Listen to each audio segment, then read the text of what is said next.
Olivier Guillaume pour l'Ibeco désormais. Alors, vous connaissiez Olivier pour Safilin autrefois. Il a changé de casquette, il vous dira ça. On va parler du marché. On l'a un peu abordé, mais tu vas pouvoir nous donner un peu plus d'éléments sur le marché. Et puis Franck Jubert viendra compléter avec la partie plus amont agricole. Merci. Juste pour rebondir sur l'intervention de Julia, qui était vraiment fort intéressante et qui nous a rebalayé vraiment, qui nous a ouvert les yeux si besoin était. Moi, je retiens une chose. Alors, je reprends ma casquette Safilin. On a été avec la French Filature et Emmanuel Lang les premiers à vouloir remettre une filature de lin en France. C'est un métier qui avait disparu. Et je peux vous assurer qu'une fois qu'on a perdu le savoir-faire sur un territoire, c'est extrêmement difficile de le récupérer.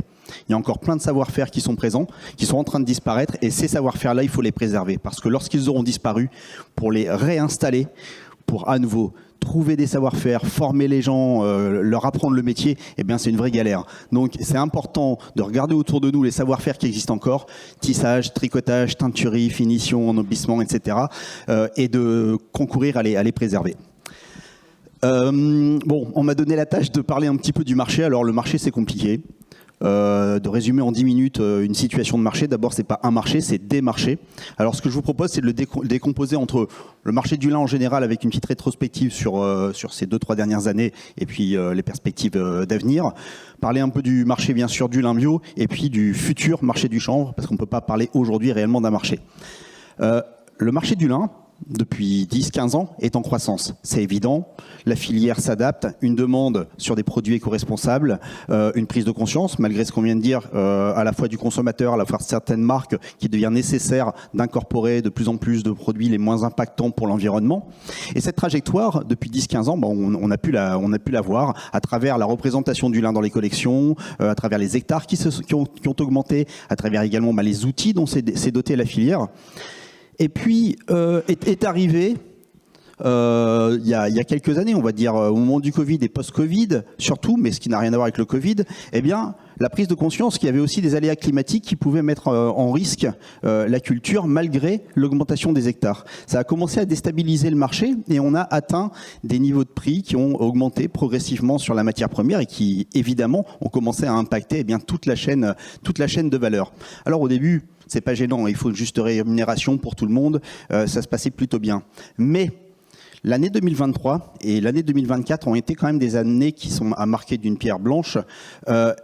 La hausse de prix des fibres par un déséquilibre offre-demande, et je dirais pas tant un excès de demande, mais surtout un déficit d'offre, a créé une bulle et une explosion des prix du lin qui n'est pas sans conséquences.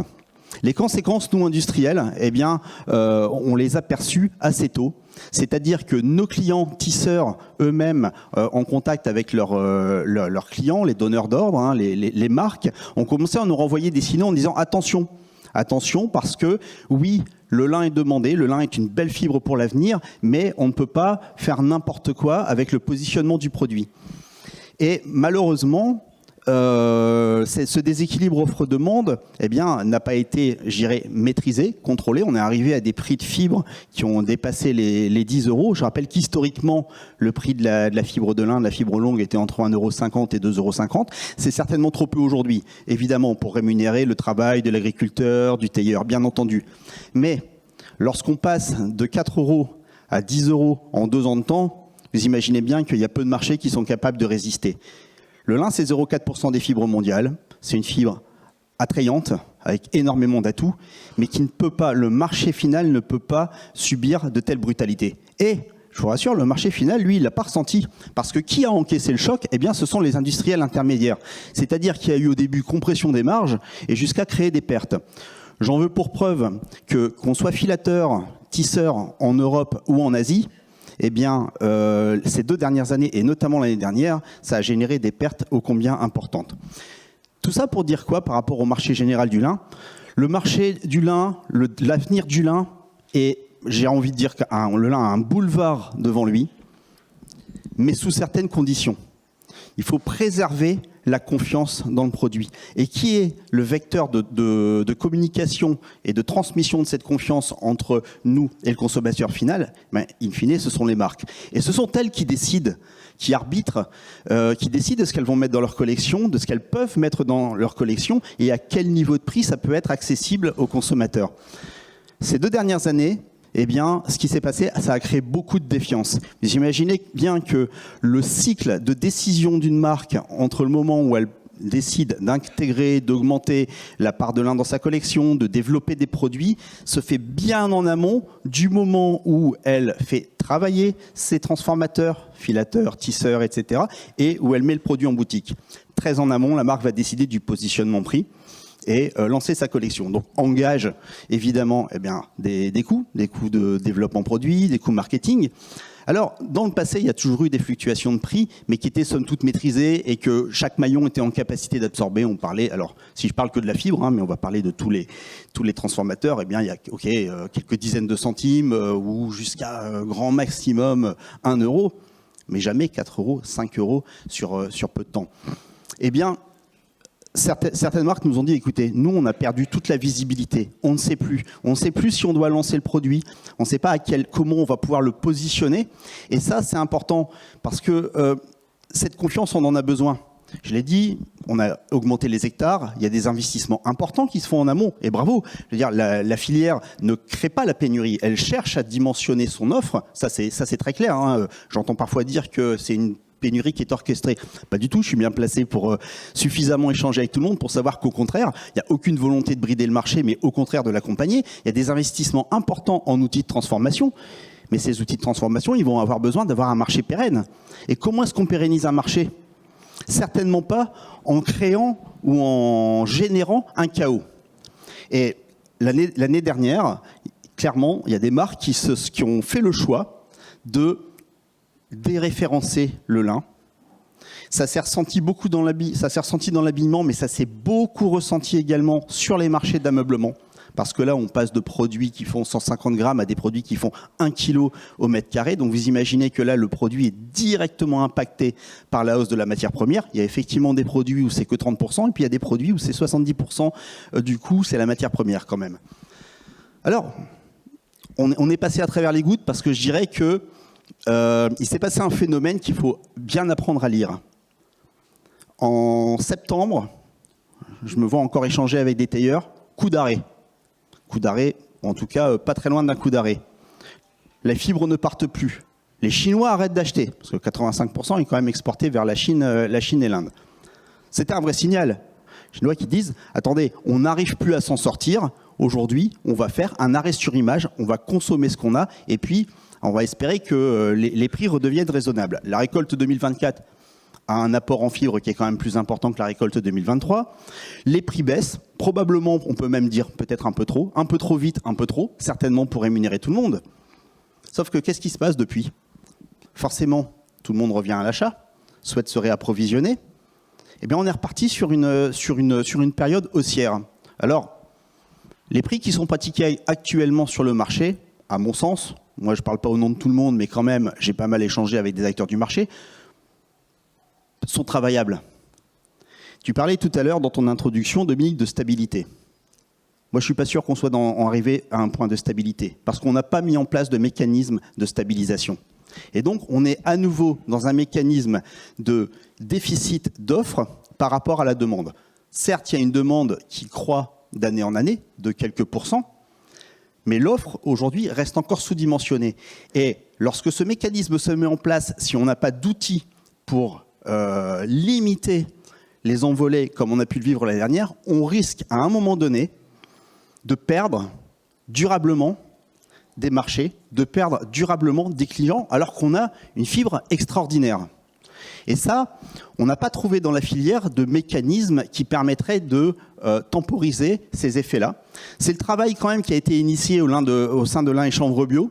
Alors, ce qui n'était pas possible de faire, c'était un trop gros morceau de le faire sur le lin conventionnel, on a lancé une réflexion sur le lin bio.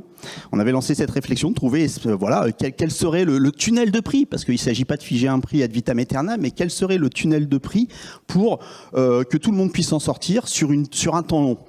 Bon, force est de constater que même à petite échelle, eh bien, jusqu'à aujourd'hui, on a échoué. On lâche pas l'affaire, mais on a échoué. Alors, le marché du lin conventionnel, je l'ai dit, il a de l'avenir. C'est certain, il n'y a aucune raison fondamentale pour que ce soit une matière qui soit dépréciée, bien au contraire. On rencontre de plus en plus de marques qui souhaitent, eh bien, si possible, réduire leur dépendance aux matières pétrosourcées et puis renforcer la présence de fibres naturelles. On a de la chance, on a une proposition. Soyons pas l'artisan de la défaite, soyons l'artisan du succès. Et donc, faisons attention à ce que cette confiance dans le produit soit maintenue et apportons de la visibilité. Aujourd'hui, il y a 0 visibilité. Alors, je représente à la fois le tissage du groupe, l'Ibeco, mais également la filature du groupe, Lambrecht, et il y a d'autres filateurs qui sont là, Linificio, peut-être que la French Filature est là, Safilin, des filatures européennes.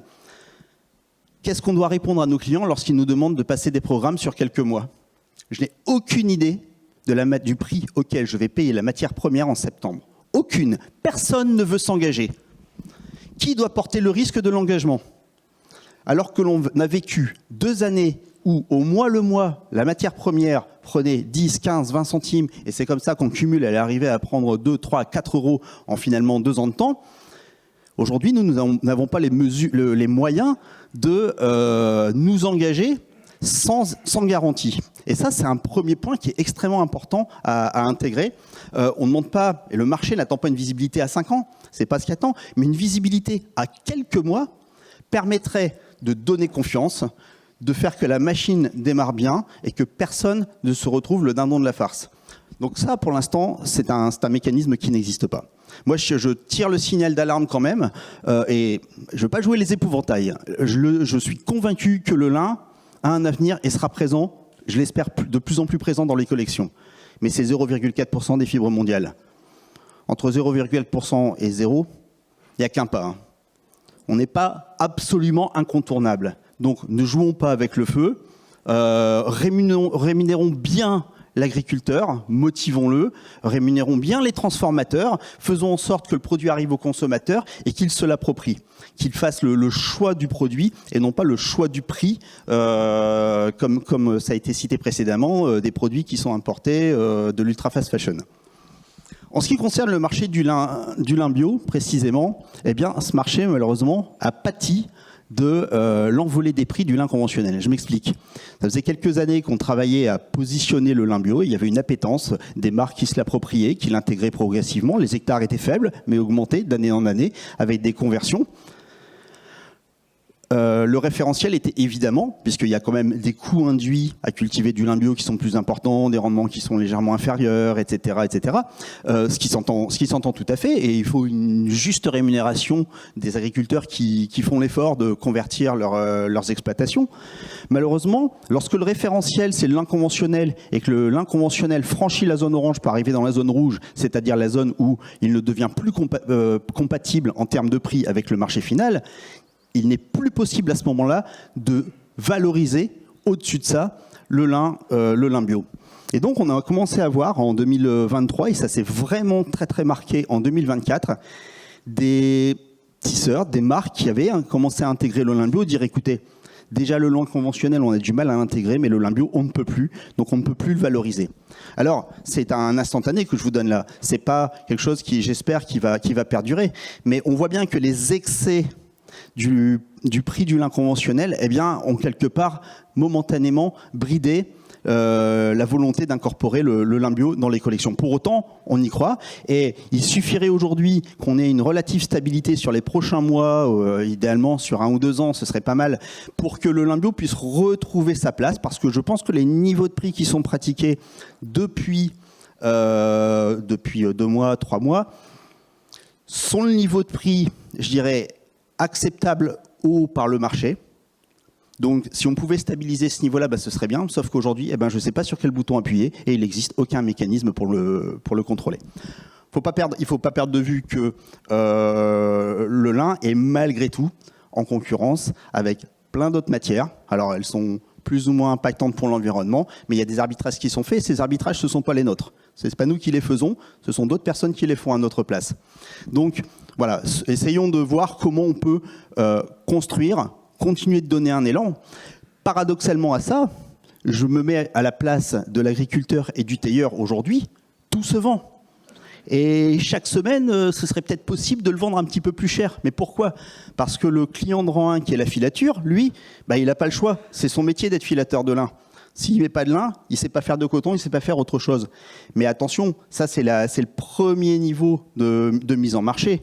Mais il faut quand même entendre ce qui risquerait de se passer en bout de chaîne. Pour terminer, je vais vous parler du marché du chanvre, enfin du futur marché du chanvre, parce que, et je l'entends beaucoup, c'est vrai que depuis quelques années, et bien porté par Lin et Chanvre Bio, il y a une volonté de redévelopper cette culture du chanvre en France, plus généralement en Europe.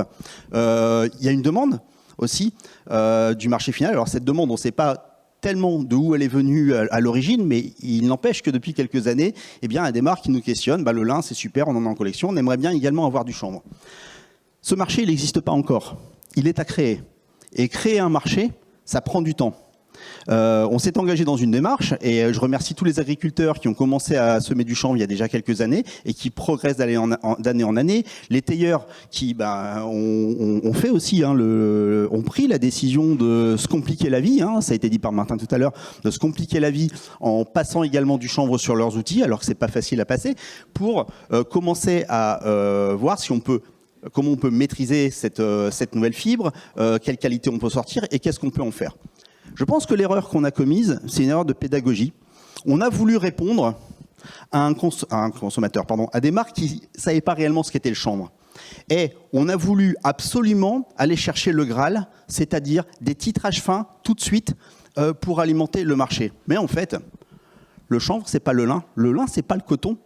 En lin, on va pas aussi fin qu'avec le coton, et pourtant, il s'en consomme de plus en plus. On a juste bien appréhendé quelles étaient les forces et les limites du lin, et on a développé des produits autour de ce qu'était le lin. Eh bien, le chanvre doit suivre la même trajectoire. On n'a aujourd'hui pas forcément des extrêmes finesses avec le chanvre. Pour autant, on est capable de sortir de la fibre, on est capable d'en faire des fils avec une certaine gamme. Charge à nous, filateurs et tisseurs, de développer et de commencer à montrer les produits qui sont réalisables avec ça pour que les marques se l'approprient. Je pense qu'à un moment donné, on s'était enfermé dans cette notion d'échec évident. Tant que j'arriverai pas à faire un 26, eh bien je ne sais rien faire. C'est faux. C'est faux. Il y a plein de produits qu'on peut développer, à la fois des produits d'ameublement, des toiles lourdes pour le dénime, qui n'en a pas besoin d'aller faire un 26. Si un jour, on arrive à faire un fil fin, maîtrisé, récurrent en 26, super, ça viendra rajouter une possibilité de développement de produits. Mais avec ce qu'on commence déjà à faire, et vous allez le voir, vous pourrez le voir sur la table qui expose quelques produits en lin, il y a déjà de quoi apporter sur le marché une proposition que peuvent s'approprier les marques, qu'elles soient d'ameublement ou d'habillement, et qui pourront commencer à intégrer le produit. Donc, en conclusion, je crois dans l'avenir du chanvre. Évidemment, on a encore beaucoup à apprendre. On le verra lors de la table ronde sur Hemp for Security. Mais ça peut être frustrant aujourd'hui pour un tailleur de dire oui, moi j'ai mes agriculteurs, ils produisent du chanvre et puis on n'a pas encore réellement le débouché. Oui, il y a un temps d'appropriation, il y a un temps de développement. Je pense qu'on a pas mal essuyé les plâtres et qu'on commence à arriver au point de bascule où des produits vont pouvoir être présentés. Le marché va pouvoir se l'approprier et la machine va pouvoir démarrer. Donc très confiant quand même sur l'avenir du chanvre. Dernier point que je voulais ajouter, je pourrais plus le dire pendant la table ronde, c'est que effectivement, les marques, certains consommateurs, pas tous, parce qu'aujourd'hui ils ne sont pas encore tous conscients de l'impact environnemental de plein d'autres produits et de ce qu'ils consomment. Le lin est une réponse, ce n'est pas forcément la seule, et on voit bien que le lin ne peut pas répondre tout seul à cette demande. Eh bien, le chanvre va venir se positionner en complément du lin. Et j'en veux pour preuve la collection qu'Ibeco a présentée, a proposté il y a 3 semaines à peu près, 3 semaines, 1 mois. Eh bien, on n'a pas eu de clients qui venaient visiter le stand en arbitrant, en disant « Ah, je ne veux plus de lin, je veux passer au chanvre ». On avait des clients qui venaient nourrir leur propre collection, ce sont des éditeurs, en disant « Ah ben ça, c'est un chouette produit en lin, mais ça, c'est un super produit en chanvre également », et qui venaient renforcer leur collection. Donc pour moi, c'est 2 fibres qui sont absolument compatibles. Ce ne sont pas les mêmes produits, et ce serait une erreur de vouloir faire exactement la même chose avec le chanvre qu'avec le lin. le chanvre doit avoir un facteur différenciant. Il l'a naturellement par ses qualités intrinsèques. Faisons en sorte que les produits mettent en avant aussi cette différence, parce que finalement le marché textile c'est un marché multiple. Personne ne voudrait consommer tout le temps le même produit, la même blouse, la même couleur tout au long de l'année et tous les ans, tous les années de sa vie. Il faut de la différence. Et le chanvre viendra compléter en tout cas l'offre de produits lin. Merci Olivier.